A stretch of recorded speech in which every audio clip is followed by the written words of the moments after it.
Hello everyone, welcome back to my channel. कैसे अगर आप मेरे चैनल पर नए हो तो प्लीज़ चैनल को सब्सक्राइब कर देना। वीडियो अच्छा लगे तो लाइक करना, कमेंट ज़रूर से कर देना। तो हम अपने फैन फिक्शन आ ब्लूमिंग क्रिस्टल का नेक्स्ट पार्ट स्टार्ट करते हैं। पिछले पार्ट में हमने देखा था कि विंग की ओवर स्ट्रेस की वजह से विंग को हॉस्पिटल में एडमिट करना पड़ा था और वांग जी को ये भी पता चल गया था कि विंग का जो प्रेगनेंसी न्यूज़ है वो ट्रू है। अब आगे वांग जी विंग को हॉस्पिटल से ले आ चुका था और उस वांग जी और विंग के रूम में बैठे हुए थे। विंग अपने बेड पे बैठा हुआ था और वांग जी विंग के सारे रिपोर्ट्स को चेक कर रहा था। वांग जी उन सारे रिपोर्ट्स को चेक करता है। उसके बाद उन रिपोर्ट्स को बंद करके एक गहरा सा सांस भरते हुए विंग की तरफ देखता है और कहता है, क्या तुम ठीक से खाना नहीं खाते? ये सुनने के बाद विंग वांग जी की तरफ देखता है और अपने सिर को हाँ में नोट कर देता है। वांग जी कहता है, तुम्हें और ज़्यादा खाने की ज़रूरत है। तुम्हारी बॉडी थोड़ा सा वीक है। तुम्हें और भी ज़्यादा हेल्दी खाने की ज़रूरत है। ये सुनने के बाद विंग बस अपने सिर को हाँ में नोट करता है और नीचे झुका लेता है। उसके बाद वांग जी विंग की तरफ देखते हुए कहता है, हम नेक्स्ट मंथ फिर से चेकअप के लिए जाएंगे। वांग जी की इस बात पे विंग सिर्फ अपने सिर को हाँ में नोट कर देता है। वांग जी को विंग से बात करना था, लेकिन वांग जी को बिल्कुल समझ नहीं आ रहा था कि वो विंग से कैसे शुरुआत करे बात की। वांग जी थोड़ी देर तक तो विंग की तरफ दिखता है। उसके बाद विंग की तरफ देखते हुए कहता है, तुम्हें कैसे पता चला कि तुम प्रेग्नेंट हो? ये सुनने के बाद विंग वांग जी की तरफ देखता है। उसके बाद अपने सिर को फिर से नीचे झुकाते हुए कहता है, मैंने प्रेगनेंसी किट्स की मदद से प्रेगनेंसी टेस्ट किया था। ये सुनते ही वांग जी कहता है, ये तो कभी कभी गलत भी होता है ना, तुम इतने श्योर कैसे थे? तभी विंग अपनी जगह से उठता है और जिस ड्रॉयर में विंग ने उन प्रेगनेंसी किट को रखा था उन ड्रॉयर से उन किट को बाहर निकालता है और वांग जी के सामने दिखाते हुए कहता है, नहीं, मैंने 3 बार टेस्ट किया था। मैंने भी सोचा था कि 1-2 बार शायद गलत भी आ सकता है, लेकिन 3 बार शायद गलत नहीं होगा, इसलिए मैं श्योर था। ऐसा कहते हुए वो अपने सिर को नीचे झुका लेता है और कहता है, और इस मंथ मेरा हीट भी नहीं आया। ऐसा कहते हुए वो अपने पेट पे अपने हाथ रख लेता है। वांग जी को विंग का लास्ट वर्ड सुनाई नहीं दिया था क्योंकि वो वर्ड विंग ने बहुत ही धीरे कहा था। वांग जी शाय करते हुए कहता है, क्या तुम्हें पहले से ही पता था कि तुम प्रेग्नेंट हो सकते हो? ये सुनने के बाद विंग अपने सिर को फिर से हाँ में हिला देता है। वांग जी को पता है, विंग ने जब पहली बार वांग जी से मिला था और उन दोनों ने उस नाइट को स्पेंड किया था, उसके बाद वाले दिन विंग ने कहा था कि वो प्रेग्नेंट हो सकता है, लेकिन वांग जी ने उस समय विंग की बातों को बिल्कुल भी सीरियसली नहीं लिया था। वांग जी एक गहरा सा सांस भरता है और विंग की तरफ देखते हुए कहता है, क्या तुम्हें कोई प्रॉब्लम होता है इस प्रेगनेंसी की वजह से? विंग बस अपने सिर को नाम में हिला देता है। विंग को अभी तक कोई प्रॉब्लम नहीं हुआ है इस प्रेगनेंसी की वजह से, और अभी तो विंग का शायद 1.5 मंथ ही चल रहा होगा। विंग फिर से अपने सिर को झुकाते हुए कहता है, मैंने जब तुम्हें पहली बार कहा था तुमने तो मेरी बातों पर बिल्कुल भी बिलीव नहीं किया, तो फिर तुम इतनी आसानी से कैसे मान गए? ये सुनने के बाद वांग जी विंग की तरफ देखते हुए कहते हैं, मुझे डॉक्टर ने कहा, दोनों गायनोलॉजिस्ट ने तुम्हें चेक किया था। उसके बाद मैंने जब उनकी बात सुनी और तुम्हारे रिपोर्ट्स देखा तब मुझे बिलीव हुआ।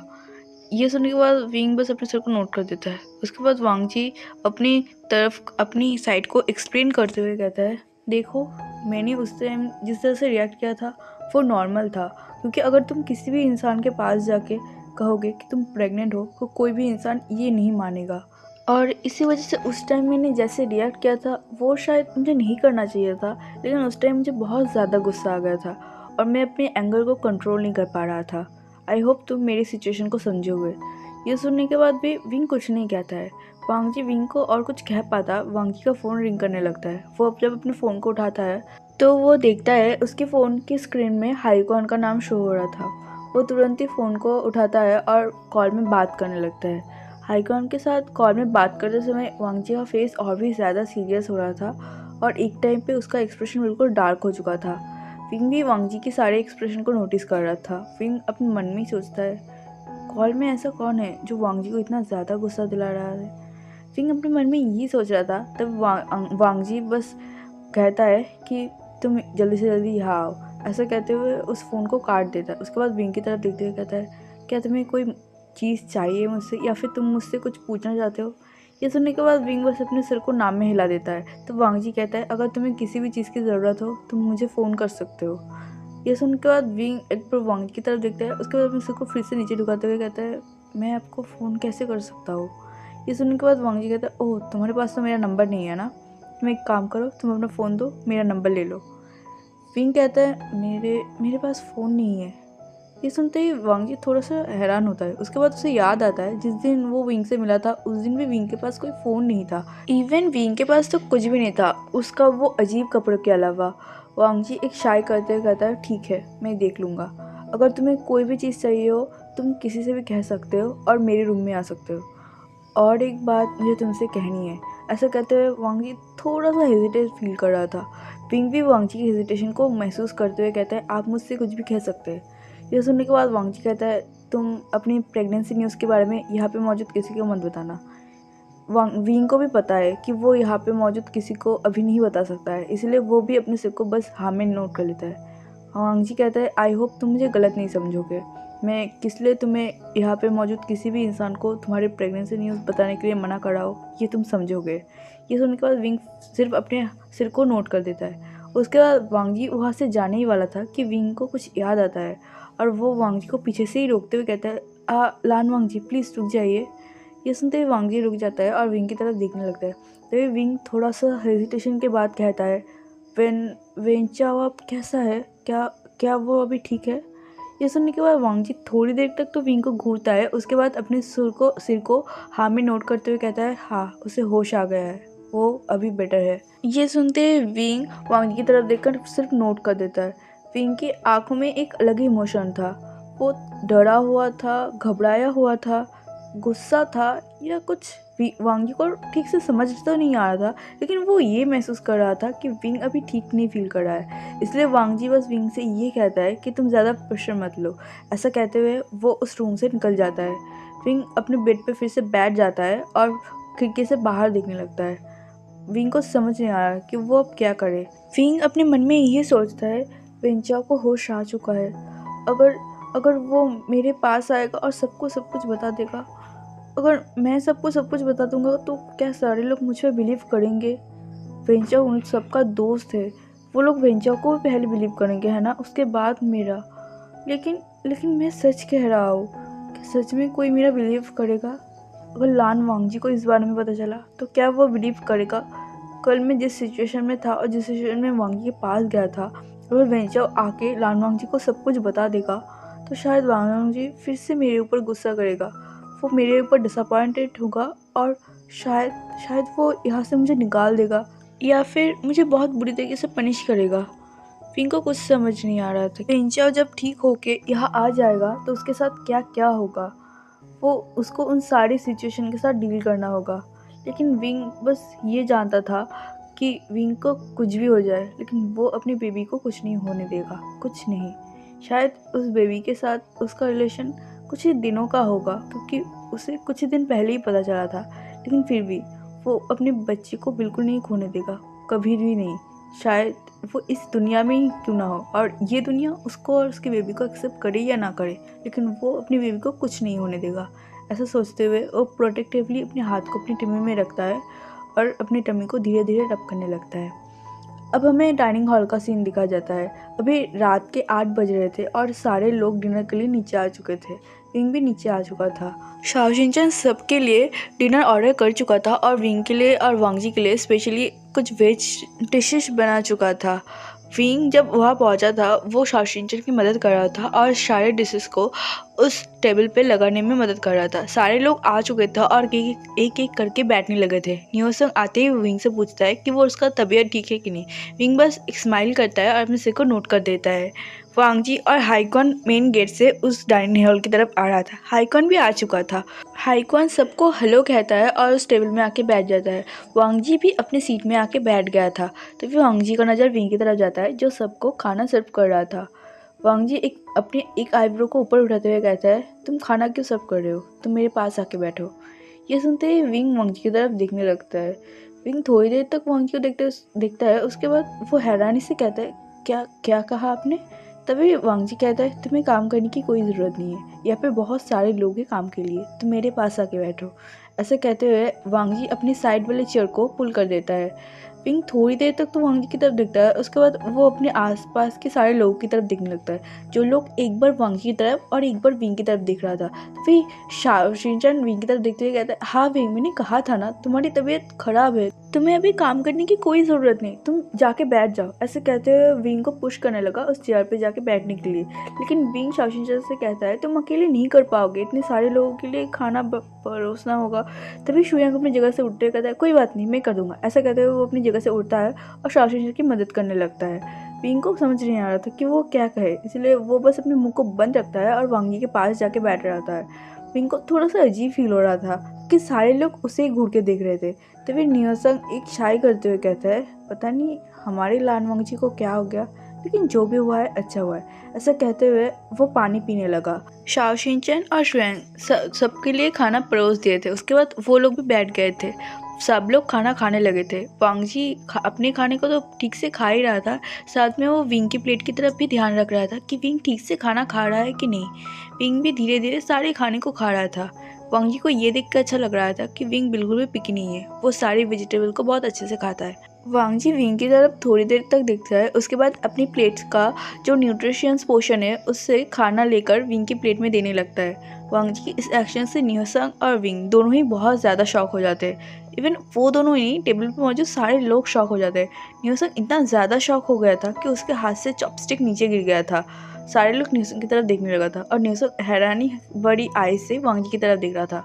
वांग जी न्यूसन को देखकर अपने आई को रोल करता है और विंग की प्लेट में सारी न्यूट्रिशन चीज़ों को देते हुए कहता है अपना खाना फिनिश करो।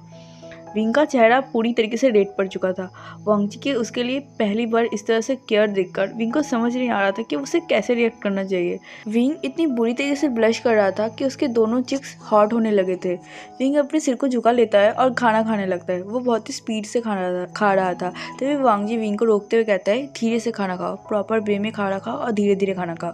विंग अपने सिर को हाँ में नोट करता है और धीरे धीरे खाना खाने लगता है। हाईक्वान एक शाई करता है और न्योसन के चॉपस्टिक को न्योसन के हाथ में देते हुए कहता है इतना हैरान होने की ज़रूरत नहीं, अपना खाने को खाओ। ये सुनने के बाद न्योसन अपनी दुनिया से वापस आता है और अपने खाने को फिर से खाने लगता है। वहाँ पे सारे लोग बहुत ज़्यादा हैरान हो रहे थे, लेकिन उन्हें लग रहा था कि उन्हें इन सब की आदत करना होगा, क्योंकि विंग के आने के बाद से वांग जी कुछ ऐसे ऐसे हरकतें कर रहा था जो उनके लिए बहुत ज़्यादा शॉकिंग था।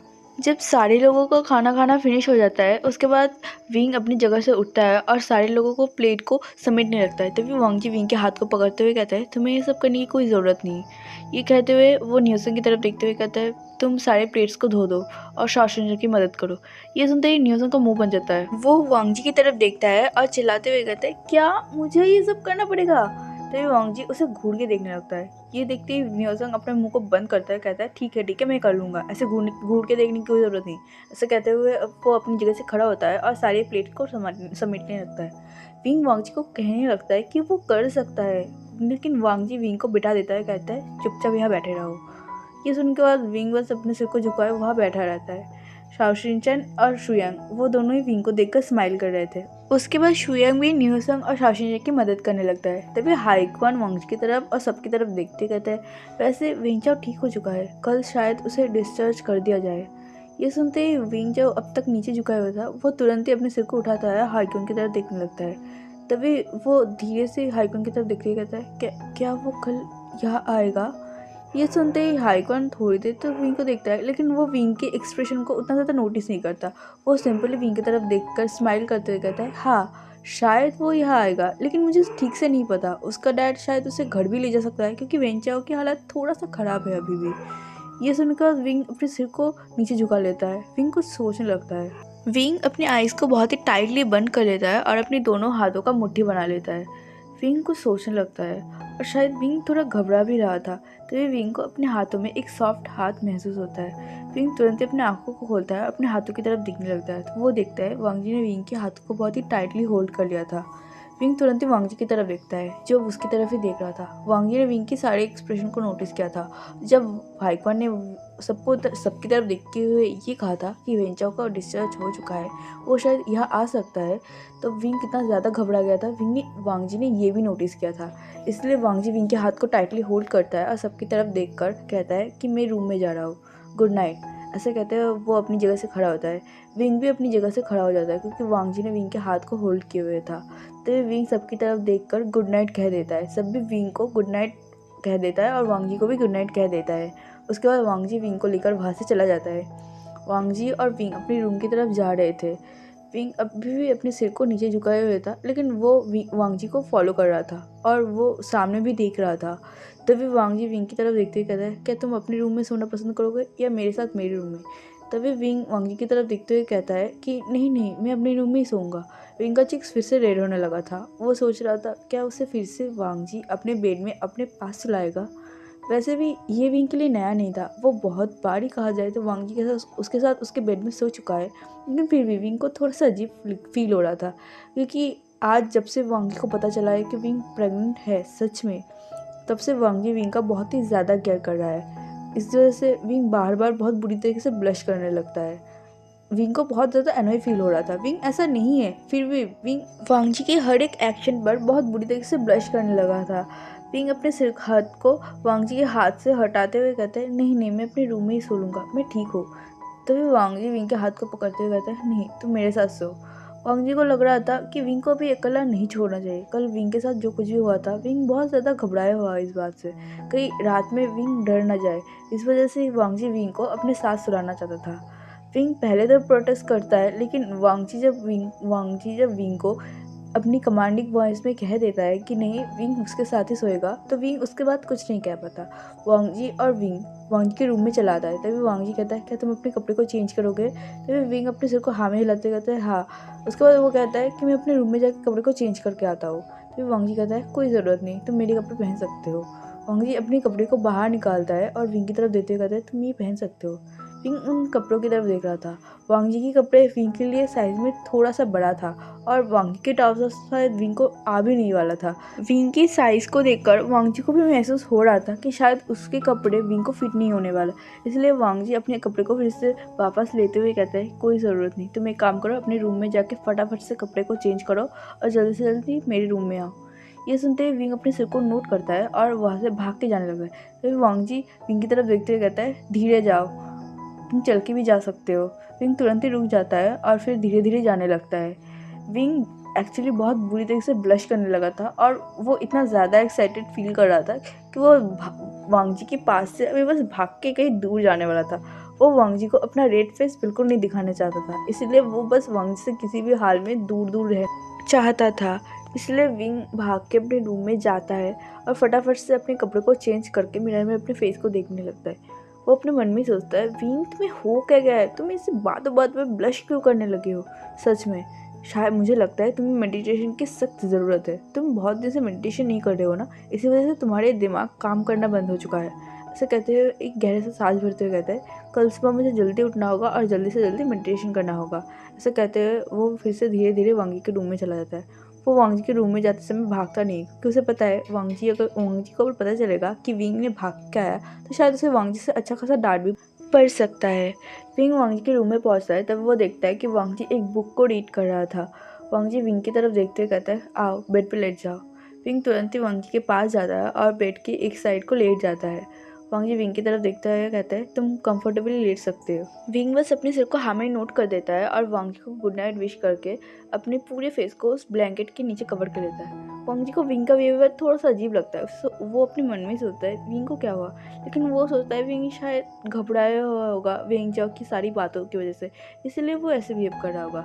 वांग जी ज़्यादा नहीं सोचता है और फिर उन लाइट्स को बंद कर देता है, क्योंकि उसे लगता है विंग शायद परेशान हो रहा होगा उन लाइट्स की वजह से। वांग जी को खास काम नहीं था अभी, इसलिए वांग जी भी विंग के साथ ही सो जाता है। वांग जी थोड़ी देर तक विंग की उस कवर हुआ फेस को देखता है, फिर वांग जी अपनी आंखों को धीरे से बंद कर लेता है। ऐसे ही उन लोगों का नाइट बीत जाता है। हे एवरीवन, मैं अपने पार्ट को यही रोकती हूँ। आई होप आप इस फैनफिक्शन को एंजॉय करें। अभी तो वांग जी विंग का बहुत ही ज़्यादा केयर कर रहा है, लेकिन देखते वांग जी कब तक विंग का केयर करते हैं और जब वेंचाओ आएगा, क्या वेंचाओ से वांग जी विंग को प्रोटेक्ट कर पाएगा, ये भी हम देखेंगे। तो अगर आप लोगों को ये वीडियो अच्छा लगा तो प्लीज़ लाइक करना, कमेंट के थ्रू मुझे ज़रूर बताना कि आपको फैनफिक्शन कैसा लगा। मिलते हैं नेक्स्ट पार्ट में, तब तक के लिए बाय बाय।